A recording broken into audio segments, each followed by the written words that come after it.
Welcome back, Underlabbers. That doesn't really work, does it? Welcome back, people who, watch Underlab. As we all know, Undertale is an extremely happy game, and nothing depressing, miserable, or disturbing ever happens, right? Yeah, maybe not. The title of this video is the top 5 saddest moments in Undertale after all, so I doubt I fooled you. While it's true that the majority of the game is just silly, nonsensical and fun, its saddest moments often remind us of just how great the characters are, as we realise that we care about whatever happens to them. I'm not talking about Papyrus burning his spaghetti either. There's some seriously depressing stuff that can happen depending on how you play, so try not to get all teary-eyed. Let's take a look at the top 5 saddest moments in Undertale.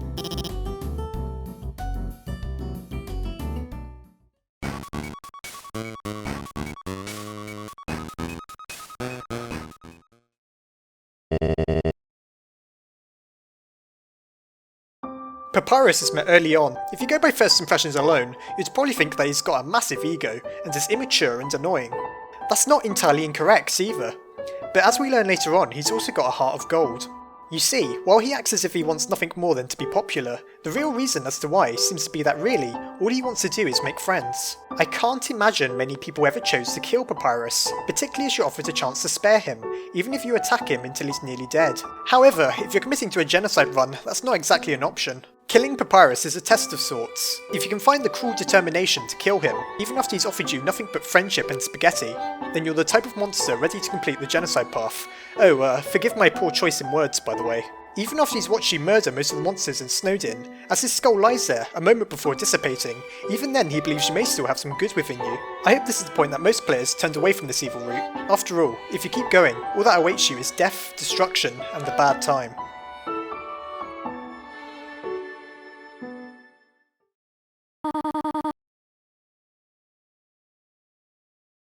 If truth be told, we're never given much of a reason to like Asgore. Toriel tells us that we must avoid him at all costs. Many monsters seem to think that he's a pushover, and when we finally meet him, he tries to kill us. However, it's only when we try to spare him that we see his true colours. He never wanted to wage war on humanity, but he had no choice. The humans murdered his son, and the only way the monsters can escape the underground is if he acquires 7 human souls. However, it's not all doom and gloom for Asgore. After you beat him and he realises that you never intended to hurt him, he takes comfort in the idea of apologising to Toriel, making up to her and living with you and her as a family. Finally, it seems as if the tormented king will get to enjoy a better life. Of course, that's when Flowey appears, kills him, and goes about destroying everything. How nice of him. While it's easy to hate Asgore at first, when you learn the entirety of his story, it's impossible not to feel extremely upset as his life is taken from him just as he experiences a glimmer of hope for the first time in years.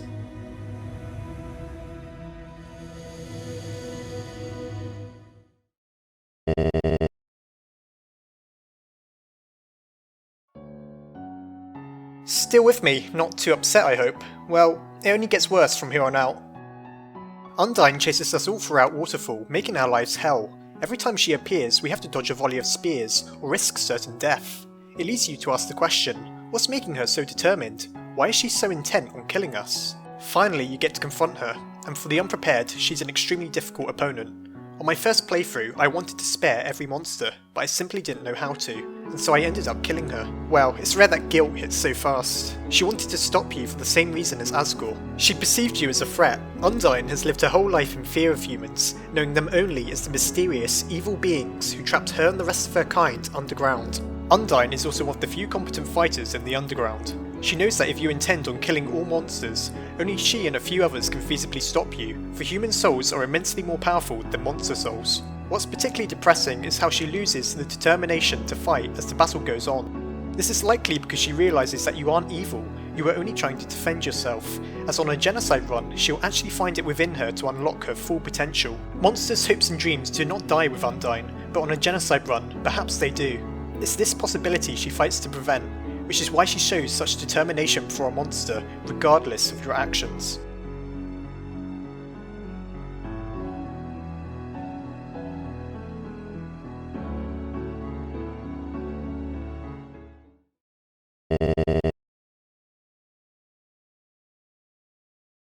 Sounds like a pretty funny guy, I'd say. Bone puns, practical jokes. He has to be one of the most innocent and friendly monsters in Undertale. Oh yeah, he also kick your ass and crush any hope she had of defeating him if you're the type of jerk who goes down the genocide path. Get dunked on. Full disclosure, this footage of the Sans fight isn't mine. I've beaten before, but from that experience alone, I know it's not worth going back just to record it. You can find the original video in the description below. Well, for as much of a badass as he is, even Sans isn't invincible. That's the problem, you kind of are. You can keep coming back an infinite amount of times, thanks to your determination that grants you the ability to save. Yeah, it's all canon, resetting, reloading, you can do all of that because of your determination. It isn't just a game mechanic. Sans even comments on the anomalies you've been causing in the timeline. While killing any monster in the underground can be pretty upsetting, Sans' death is the worst of all. He's the strongest monster and the only one with a shot at stopping you. If you beat him, that's it. You kill Asgore after him with ease, and after that Chara possesses you, ensuring that the end of the world is inevitable. Sure is great doing a genocide run, huh? It's also worth noting that Sans is one of the few monsters who never attacks you under normal conditions, and wanted to be your friend from the get-go. Killing Sans spells the end for monsterkind and all humanity.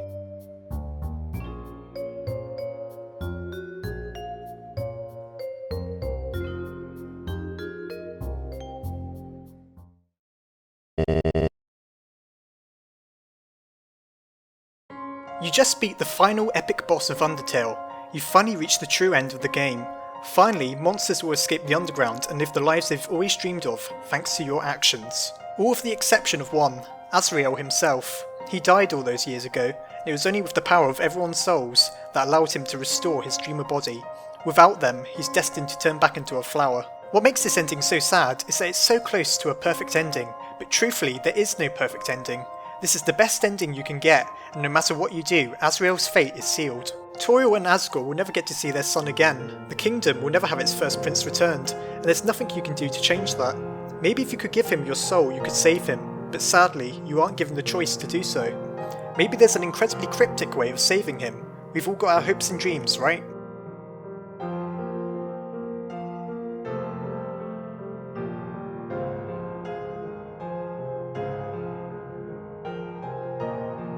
I mean, he was sort of a douchebag as Flurry, so I guess this could just be karma.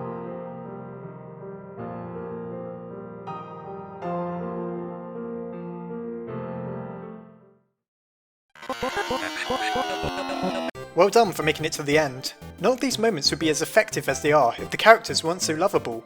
The next video will be a return to form, as we take a look at Undyne and Waterfall with its many secrets.